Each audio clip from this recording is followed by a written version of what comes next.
Isabella and I'm a bookstart consultant at Library Kennemerwaard. Before Corona we had reading sessions, especially for small children with their parents and their grandparents at the library. During the lockdown we went online with our reading sessions. Parents logged online to Jitsi and joined our reading sessions. The books were especially for the small children. After the session, parents got an email with lessons and activities related to the book. The parents did the activities at home with their children.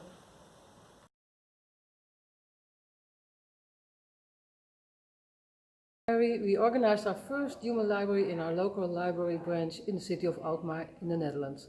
It was an immense success with many interesting living books and even more enthusiastic and captive readers. This event begged an encore. Then COVID-19 hit Europe and the Netherlands. Libraries had to shut down and gatherings of large groups became impossible. What we were to do? Human Library Netherlands paved the way by starting an experiment with online versions, and we caught on. We decided to organize our own online version, and under the expert guidance of Martijn Bergsma of Human Library Netherlands, we achieved our goal. Using Zoom and its breakout rooms function, we organize our local online human library. This way, we maintain the one-on-one conversation where book and reader could still look each other in the eye. One premise of the online version is that books are comfortable with the technical side of the things, and even more important, that they are well coached beforehand. Unlike in the real version, they do not have a coach at their side. Both readers and books indicated they enjoyed the possibility of having their conversations from home. It created a feeling of familiarity. There was no unnecessary travel time, and for some people the threshold of participate became even smaller. With hindsight, we can say that the online editions supplement the physical editions in a very positive way. This human library was our first experience with an online version and we enjoyed it very much. A total of 7 human books could be borrowed and 14 conversations with readers took place in 2 hours. After the event, both books and readers expressed their satisfaction and enthusiasm. We, the organizers, experienced the online version of the human library as fundamentally different from the real version. In the physical version, we are in the room where the conversations take place, and we can taste and feel the atmosphere and automatically join the flow between the books and the readers. In the online version, we could not experience any of the discussions this way. Fortunately, we had a plenary round after closing the individual discussions. This way, we could share the enthusiasm of the books and readers at the same time. Another advantage of the virtual version of the human library is, of course, the absence of physical boundaries. Distance is no objection to precipitate, be it as book or a reader. All in all, the virtual human library was a special experience. Definitely worth repeating.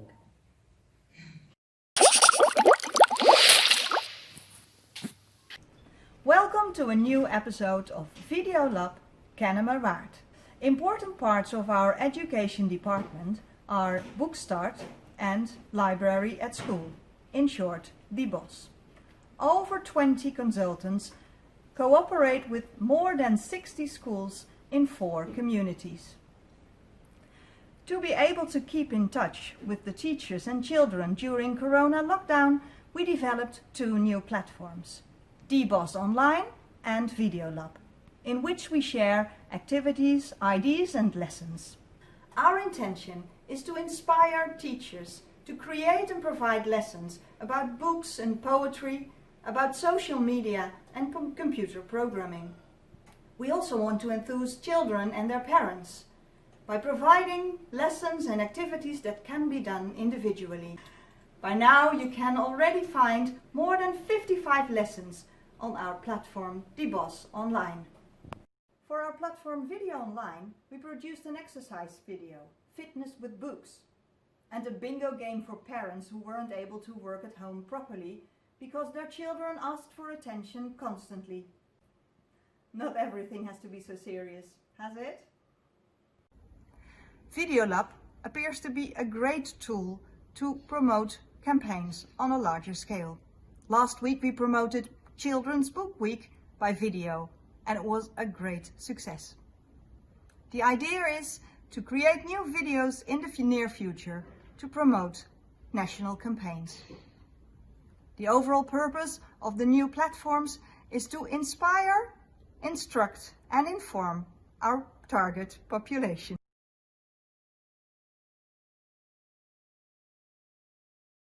Hello, my name is Dylan Blok. I'm an intern here at Library Kennemerwaard for my bachelor as a social worker. And I am here today to share some of the wonderful things we have done during the pandemic. First off, we have been setting up a phone line for people who need help working on their digital skills. We help them with specific questions they may have. You can think of questions such as, how does WhatsApp work? Where can I download apps? How do I set up my email? We also give people the opportunity to get help with questions related to the digital government, such as their digital ID and help with their taxes. During these workshops, we have concluded that there was a big need for improving their digital skills. In preparation of a possible second lockdown, we have set up a workshop to teach people how to use online tools for video calls. This so they will not have to be lonely if there will be a second lockdown. People can visit the library by making an appointment and get individual guidance on how to use Skype, Zoom, Microsoft Teams or WhatsApp for video calls. Especially for the elderly, this works really well. For the primary schools, we have assembled some bags with books and assignments for children to do with their parents during their vacation. These bags are all free of charge, of course, just like all of our workshops. We have assembled these because the options for activities for children are really limited because of the pandemic. In cooperation with a community center in Alkmaar, we are setting up a support group for women who have a migration background. They can form new friendships in this group, get to do an activity together and get to know their own city a bit better, all while keeping our distance and maintaining the rules set for the pandemic, of course.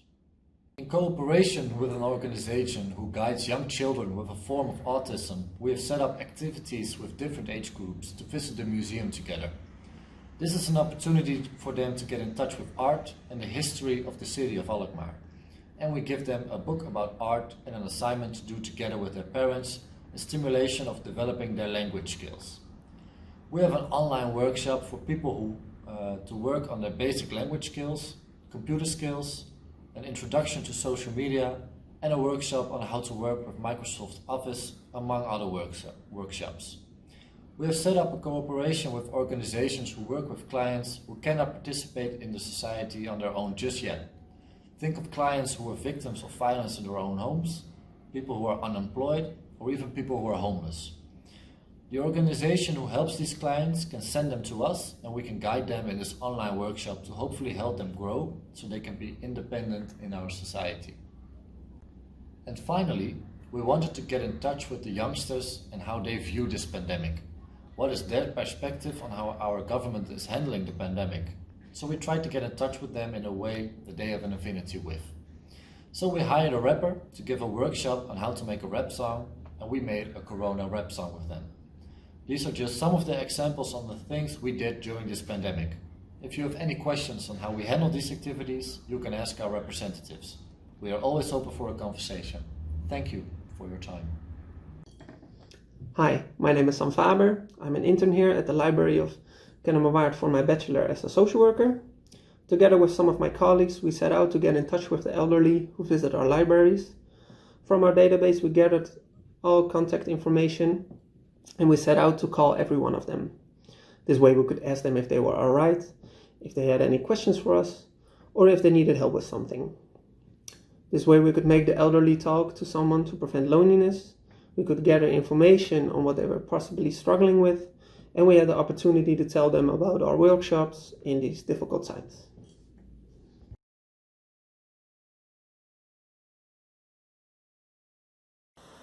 Hello, my name is Sylvia Arpels-Lezer. I've been working at the library and Bibliotheek Kennemerwaard in the Netherlands for about 6 years now. In March we were confronted with the lockdown due to COVID-19. My colleague Leonie and I run a reading club with people who come from abroad and have difficulty speaking Dutch. Unfortunately, we could not read anymore, and that is why we tried to do something else. I gave them some online tips like Jeugdbibliotheek Home Arrest. This is a reading film for children from 7 up until 12 years of age, and it was also very appropriate for our people. I wrote down difficult words and explained it to our people, and we had contact via a WhatsApp group. And every day there was a new film, and every day they got a kind of homework from us. They enjoyed that very much. I also discovered the Nederlandse Taalshow on YouTube, and one can learn the Dutch language via films about everyday subjects. And I also found some material via eenvoudigcommuniceren.nl, and this foundation placed several short stories on their site. Finally, I told them about oefenen.nl, and that's a way to improve your knowledge of the Dutch language. Because of COVID, we were not able to receive our people in the library, and that's why we started via Microsoft Teams an online way to read a newspaper, which is called Startkrant. And Startkrant is a newspaper in simple Dutch with all kinds of articles about everyday life. Via that we had contact with each other and we read weekly. Furthermore, I also have a collaboration with Voorlees Express. That's a reading club for people who have small children and come from abroad and have difficulties with our language. I tell them that if Dutch is a problem, they can also read in their own native language, because it's very important to keep up reading for your children to improve their language.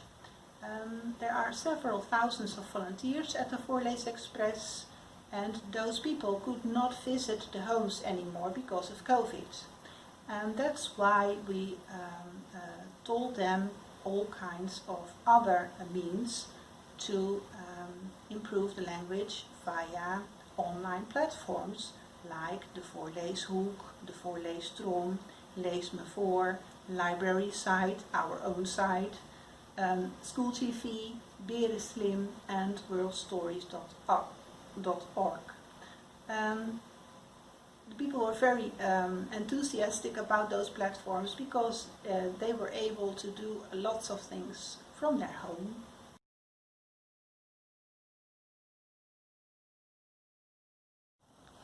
Hello, my name is Sanneke van der Meer and I'm a consultant digital literacy at Library Kennemerwaard in the Netherlands.